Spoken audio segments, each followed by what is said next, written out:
Desobediencia civil. Por Henry David Thoreau.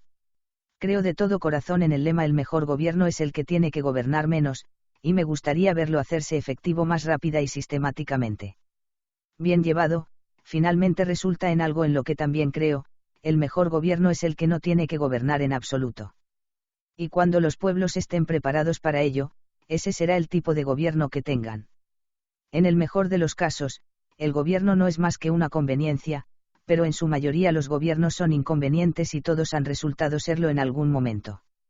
Las objeciones que se han hecho a la existencia de un ejército permanente, que son varias y de peso, y que merecen mantenerse, pueden también por fin esgrimirse en contra del gobierno. El ejército permanente es solo el brazo del gobierno establecido. El gobierno en sí, que es únicamente el modo escogido por el pueblo para ejecutar su voluntad, está igualmente sujeto al abuso y la corrupción antes de que el pueblo pueda actuar a través suyo. Somos testigos de la actual guerra con México, obra de unos pocos individuos comparativamente, que utilizan como herramienta al gobierno actual. En principio, el pueblo no habría aprobado esta medida. El gobierno de los Estados Unidos, que es sino una tradición, bien reciente por cierto, que lucha por proyectarse intacta hacia la posteridad, pero perdiendo a cada instante algo de su integridad. No tiene la vitalidad y fuerza de un solo hombre, porque un solo hombre puede doblegarlo a su antojo. Es una especie de fusil de madera para el mismo pueblo, pero no es por ello menos necesario para ese pueblo, que igualmente requiere de algún aparato complicado que satisfaga su propia idea de gobierno. Los gobiernos demuestran, entonces, cuán exitoso es imponérsele a los hombres y aún, hacerse ellos mismos sus propias imposiciones para su beneficio. Es excelente, tenemos que aceptarlo. Sin embargo, este gobierno nunca adelantó una empresa, excepto por la algarabía con la que sacó el cuerpo. No mantiene al país libre. No deja al oeste establecido. No educa. El carácter inherente al. Aclaración: estas notas al pie de página, ausentes en la traducción al español original, fueron agregadas, según la versión en inglés de HTTP, Server Org Civil HTML, para la presente edición digital, más algún retoque innecesario de Nemo.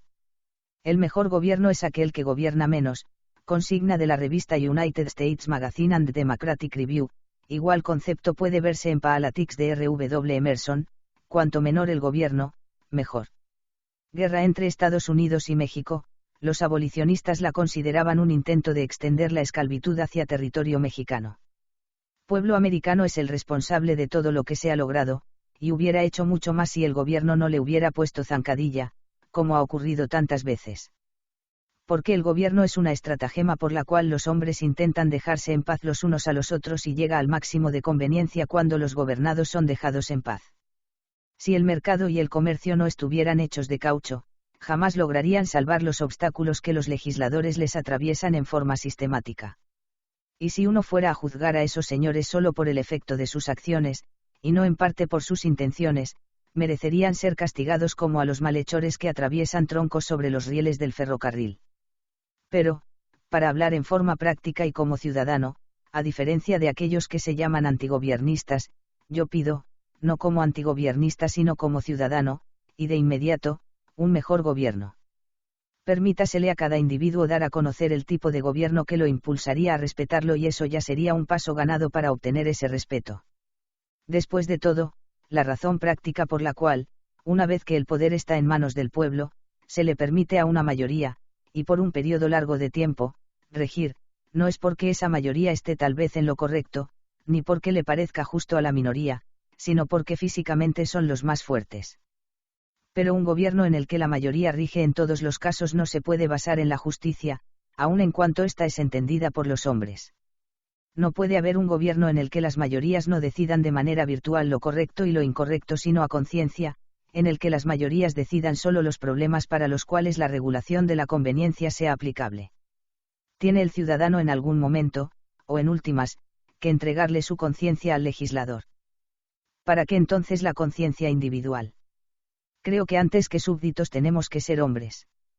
No es deseable cultivar respeto por la ley más de por lo que es correcto.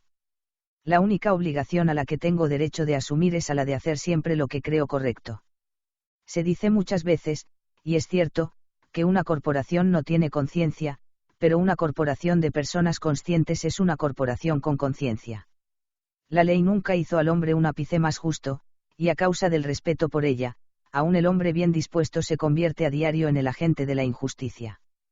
Resultado corriente y natural de un indebido respeto por la ley es el ver filas de soldados, coronel, capitán, sargento, polvoreros, marchando en formación admirable sobre colinas y cañadas rumbo a la guerra, contra su voluntad, contra su sentido común y sus conciencias, lo que hace la marcha más ardua y produce un pálpito en el corazón.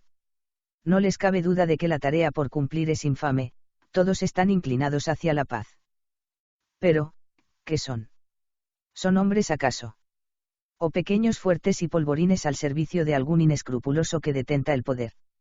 Visiten un patio de la Armada y observen un marino, el hombre que el gobierno americano puede hacer, o mejor en lo que lo puede convertir con sus artes nigrománticas una mera sombra y reminiscencia de humanidad, un desarraigado puesto de lado y firmes, y, se diría, enterrado ya bajo las armas con acompañamiento fúnebre, aunque puede ser que no se oyó ni un tambor, ni la salva de adiós escuchamos, cuando el cuerpo del héroe y su honor en la tumba en silencio enterramos. La masa de hombres sirve pues al Estado, no como hombres sino como máquinas, con sus cuerpos. Son el ejército erguido, la milicia, los carceleros, los alguaciles, posecamiteitas. En la mayoría de los casos no hay ningún ejercicio libre en su juicio o en su sentido moral, ellos mismos se ponen a voluntad al nivel de la madera, la tierra, las piedras, y los hombres de madera pueden tal vez ser diseñados para que sirvan bien a un propósito. Tales hombres no merecen más respeto que el hombre de paja o un bulto de tierra. Valen lo mismo que los caballos y los perros. Aunque aún en esta condición, por lo general son estimados como buenos ciudadanos. Otros como la mayoría de los legisladores, los políticos, abogados, clérigos y oficinistas sirven al Estado con la cabeza, y como rara vez hacen distinciones morales, están dispuestos, sin proponérselo, a ponerle una vela a Dios y otra al diablo. Unos pocos. ¿Te está gustando este episodio? Hazte fan desde el botón Apoyar del podcast de Nivos. Elige tu aportación y podrás escuchar este y el resto de sus episodios extra. Además, ayudarás a su productor a seguir creando contenido con la misma pasión y dedicación.